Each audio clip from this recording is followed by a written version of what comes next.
And therefore, New Orleans will still be at risk of, for example, a Category 5 hurricane. And that's a risk that people have accepted. We could argue whether they should have accepted it or not, but the sheer fact of the matter is that disasters with respect to climate change that will be caused by climate change are almost inevitable. What we can do is to be prepared for them, have the contingency plans in place, have the stocks in place, do the necessary things in order to prepare ourselves for it. We need at Copenhagen to have a recognition of this. We don't need much more.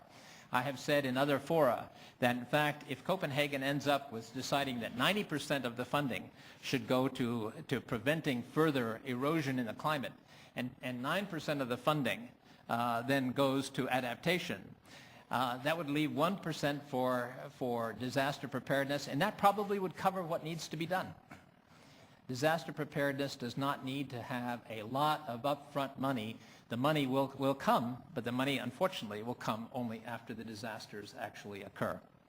And such is the nature of disaster preparedness, and it is a universal constant. I would not want to pretend to you that it is otherwise. So Copenhagen is number one. Now, let me get to another area. People often ask, why is UNHCR involved in this? After all, we're a refugee organization. And not only are we a refugee organization, we despise the terminology climate refugees because it distorts what the meaning of the word refugee is under international law. So why are we involved? Well, we're involved for a number of reasons. Number one is because of the statelessness issue. We have an international mandate with respect to preventing statelessness and to taking care of the stateless people. This is a recognized international mandate, and let's face it, climate change is going to produce some statelessness. We have heard today a lot about the islands that are disappearing. What happens to those people? When their state disappears, do they become stateless? Or is there some kind of a fictional device that's developed in order to be able to cover their rights as people? I talked to representatives of one of these countries who's very concerned about the fishing rights. When the state is gone, when the island is gone, do they retain the fishing rights or not?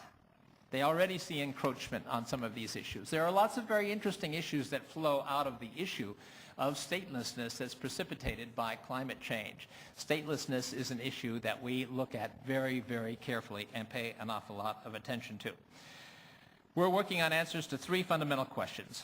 First of all, what can be done to prevent the statelessness in the first place? That is, what kind of steps can be taken, perhaps, both in terms of physical steps that might be taken to prevent the statelessness, but also amelioration that might be able to be taken in terms of the migratory possibilities that would allow for people to not fall into a statelessness situation.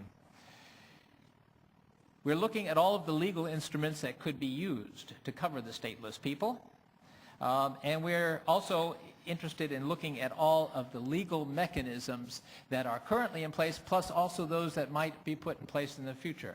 I mentioned, for example, the idea of a virtual state. We have some analogies in history about the possibility of a virtual state, and so we need to look at those and explore those in much greater detail in order that people have identification, that they be able to identify with an entity, that they be able to travel internationally, that their rights would be protected internationally. So statelessness is an issue that I think we need to focus on. We have prepared a paper for the United Nations, for the Copenhagen Conference, and we will be preparing a much more detailed paper on the whole issue of the legalities surrounding statelessness. Next, I want to get to the issue of protection. We have a mandate as UNHCR to protect the internally displaced people of the world, and the majority of the situations in which the United Nations is involved with internally displaced people. And we operate in that context under the guidance and coordination of OCHA in the United Nations. But our area of expertise is protection. So we have also produced some papers with respect to the issue of protection, one in particular for the United Nations Conference in Copenhagen, and we'll be doing further work in that area as well in order to define all of the legal instruments that are available in terms of protection today for the people who are displaced, particularly those people who are displaced who have to cross international boundaries, where they lose the rights that they would acquire within their own state, and therefore we have to determine what rights they acquire when they arrive at some other place. Even though they are not refugees, that doesn't mean that they still don't have rights. And we need to explore what those possibilities are in terms of their rights. I would say that beyond that, we have to be prepared for the disasters. So we are, in the context of our 2010-2011 budget, doing a fundamental relook at how we pre-position our stocks around the world. We already do a lot. We have a capability of responding to 500,000 people who are displaced suddenly within 72 hours because we operate throughout the world. And we have that capability. Do we need to do more than that? Do we need to now handle the possibility of simultaneous climate-related disasters and refugee-related disasters? Now, people might say, you know, climate change disasters are climate-related disasters. That doesn't really fall within the mandate of UNHCR. And they would be absolutely right. It does not fall within the mandate of UNHCR. But since we have the capability, and since we're already there, and we have the relationships with the governments, inevitably we get called upon to act on these situations. We got called upon to act on the tsunami. We got called upon to act in Myanmar. We get called upon to act in flooding in Yemen. We get called upon to act when there are situations in which there needs to be a humanitarian response and there's nobody else capable of carrying out the activity to the same degree of effectiveness that we can carry it out because we have both the capability in terms of manpower and the capability in terms of pre-positioning stocks. So all of these issues are going to be covered within the context of our 2010-2011 budget, and we will be actively pushing for the coming to terms with these issues in Copenhagen. So let me summarize then by saying that all of these things are to us urgent steps that require action today. They require action now. This is not an issue for the future. The future is now. Thank you. Craig, thank you so much. So for those of you who are wondering what on earth does UNHCR have to do with climate change, I think you've got your answer there. Everything. And they're changing their priorities as we speak because climate change and its human impact is here with us now. We heard a lot from Craig about rights, the rights of displaced people, the rights of people when they become refugees in neighboring countries. It's a murky area. Let's find out more now from Walter Kälin, who also, I must warn you, needs to catch a plane, I think, and needs to leave at 4:40. So he will sneak out at some point. Thanks, Walter. Thank you. More or less exactly today, a year ago, I happened to be in Mozambique, in one of the river valleys, where people had been displaced by the flooding. Flooding, I was informed, that has become much more regular and much more serious over the past few years. Everybody agrees because of actual effects of climate change.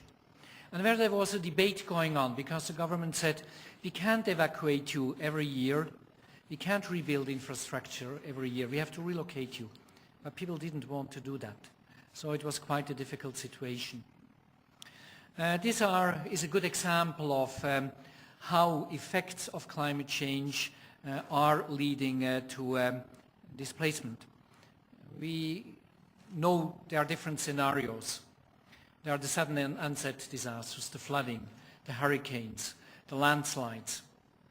But then there are also the slow onset disasters, rising sea levels, but also desertification, drought, etc. Then there is the scenario where the government says it's too dangerous to live in this given area. We have to relocate you even against your own will, and people will be forcibly relocated, displaced. And then there's a situation of whole states that might disappear, not because they sink, but because the sea levels are rising. And finally, we know that climate change is affecting resources, and where resources are getting scarce, water, grazing land, etc., there will be conflict. And some of the conflicts are and will be triggered by the effects of climate change. So there will be forced displacement. There is forced displacement today. And the question is a very relevant one. What are the laws, the rights of these people?